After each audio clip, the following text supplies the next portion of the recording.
Demonstrators made their voices heard outside the Union League in Center City today. Some were protesting Donald Trump's second campaign appearance in Philadelphia in less than a week. Eyewitness News reporter Alexandria Hoff was inside the Union League for Trump's speech on the military and national security, and she joins us now to break it all down. Alex.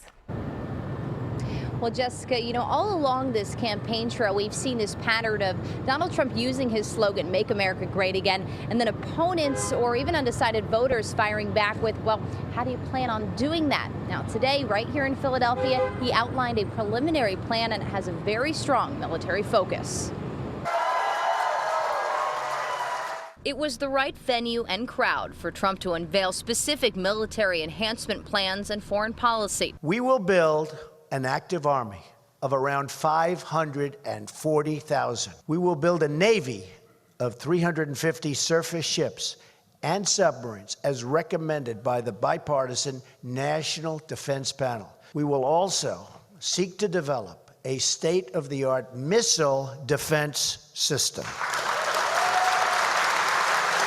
The 300-plus invitation-only group inside of the historic Union League included a handful of retired military generals who are among the 88 to publicly endorse Trump this week. One woman that I spoke with said, it was the first time I've seen him appear presidential, and I had that same sense today. A man that has been criticized for his temperament appeared today almost mild-mannered.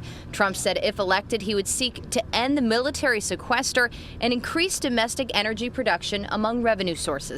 We can also reduce the size of the federal bureaucracy. I will also be requesting that all NATO nations promptly pay their bills. It's the first time I've really seen him talk about numbers and specifics and detail of policy. So having the generals back him yesterday and then really lay out some specifics today, I think was a really strong message and probably a turning point for a lot of Republicans.